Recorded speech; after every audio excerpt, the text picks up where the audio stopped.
Welcome to the best gambling show on the internet. This is the home of the money pick. Make sure you hit the like button. Make sure you subscribe. Now we got the week 13 upsets to bet. They're calling me Mr. Upset now. Subscribe. First game on the upset docket, Denver plus 10 at Kansas City. I know this is a bit ambitious. I know this opens me up to take shrapnel of criticism. And you want to know what? I'm fine with it. I had Denver last week on Patreon, and there's a good opportunity they win this game. At the very worst, you should be salivating at this plus 10. And I never buried Kansas City. I have tons of respect for Pat Mahomes, Big Red Andy Reid, and that defense is actually playing better. But the science of this game is Denver's defense. I mean, it's just the way they cover people. You don't see too many teams in this league playing aggressive man-to-man. And when they do drop in zone, they swarm to the ball and they go for strips. And they got a big play defense. And you want to know one thing that really surprised me about Denver? Their pass rush against the Chargers. Now, we know the Chargers are no physical team. They don't have a great offensive line, but they absolutely destroy that offensive line, and that's a good omen because we know this Chiefs offensive line isn't what it was in the past. You could make the argument the Chiefs' struggles start from this offensive line, maybe even more than the defense. Yes, Big Red's going to have some tricks up his sleeves. Yes, there's going to be screenplays. Yes, there's going to be draws, but I think this Denver defense is able to keep it close, and I wouldn't be surprised if Teddy has the ball, 2 minutes left, with a chance to win the game. But you know, Theodore, he's not going to use these weapons. That's why the spread's so big. But Denver could win this game, and honestly, they should win this game with the way their defense is playing. It just comes down to Teddy. Last week, they were really good running the ball, and Teddy didn't do anything over 10 yards. Maybe that will change this week. This Chiefs secondary is vulnerable. Next game, we got the Washington no-names at the Las Vegas Raiders. Washington's +2. And this is the same methodology as last week. Washington was on the upset list last week, and we're rolling with them again. My main question to the viewers right now is, when you're analyzing this game, ask yourself, who's going to run the ball better? We know Josh Jacobs is an absolute beast, but this restructured Oakland offensive line hasn't helped things by any means. I don't know if they're going to be able to move this Washington front. Yeah, there's no Chase Young, but if you look at this Washington front, they're extremely good in run fits. So I think Washington's offense is able to run the ball better. And I think that's where this game's decided. This game is going to be sloppy. It is going to be low scoring, and it is going to be extremely physical.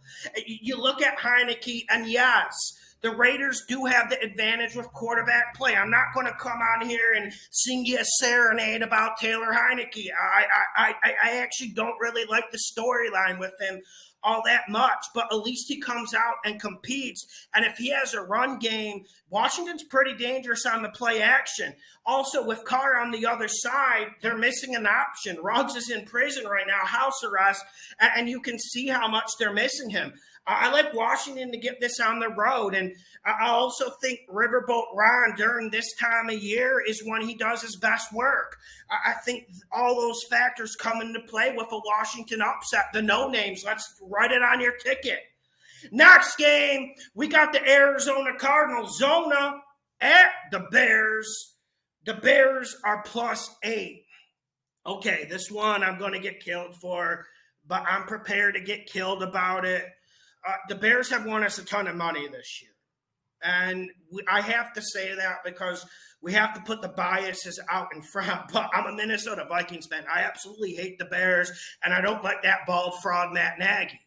But if you give me Justin Fields in this game, cold weather, I think the Bears have a shot at this. I don't know why. I don't think there's a lot of science.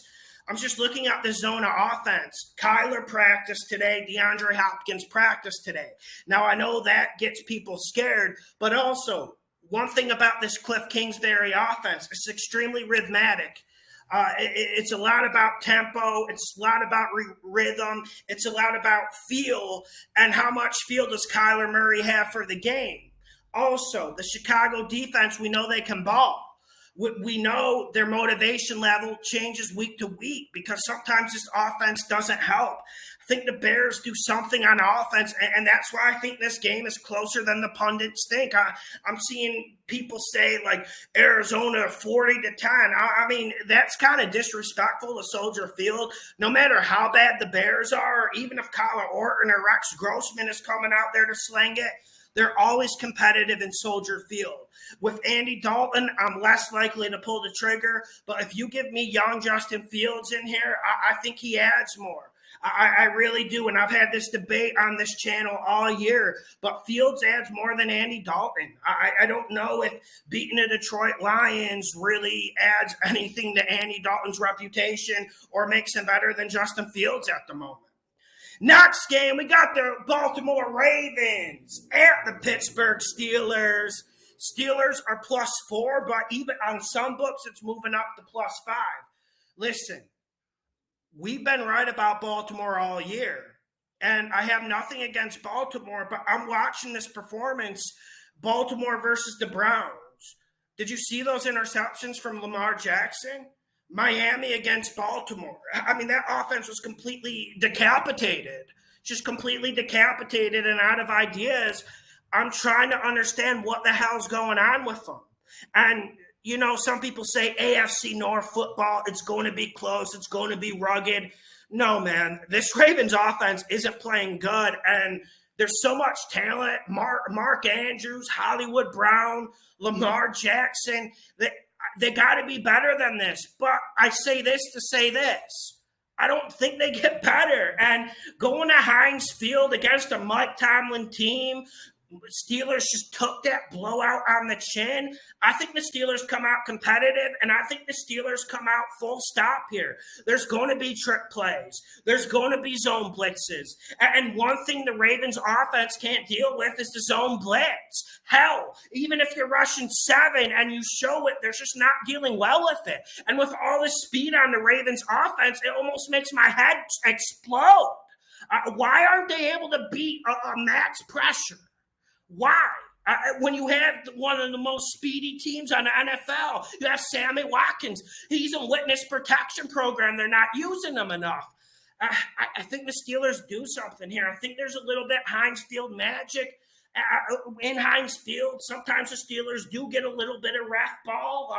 We know how that goes. The Steelers do get the good rub of the coin sometimes with the officials.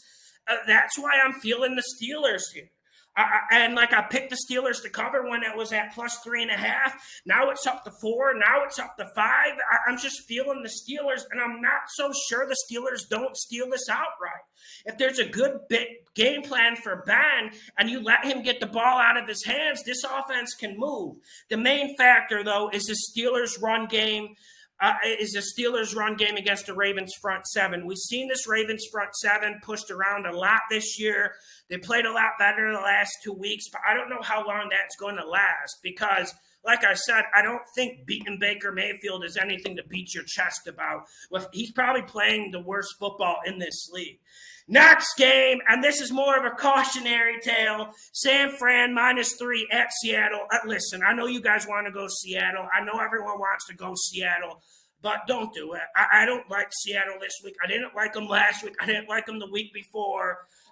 Listen, the Seattle team is done, and I know this game can come out of nowhere. I know this is set up for a little bit of an upset, but just think about it. Can Seattle run the football? No. Can Seattle even throw the football at this point? Listen, I'm not doubting Russell America Wilson, but something's not right.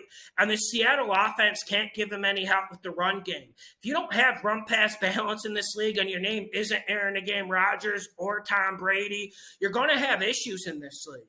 You just are. I think San Fran shuts down this run game real quick, and then it's just Russell having to throw 40 times and pull miracles. And I don't think the Seattle offensive line can block the Bosa brother. Do you think they can? I don't. And some of these San Fran defensive linemen are emerging as the year goes on. They got a nice little rotation, and that's where I think San Fran controls this game. So I don't want to see this on your upset ticket. I really don't. If some of you tell me you have Seattle outright to win, you know my reaction. I'm going to tell you, hell no, don't do it. Make sure you hit the like button. Make sure you share the videos. This is the best gambling show on the internet. Hit the like button, share the videos. Help me with this algorithm.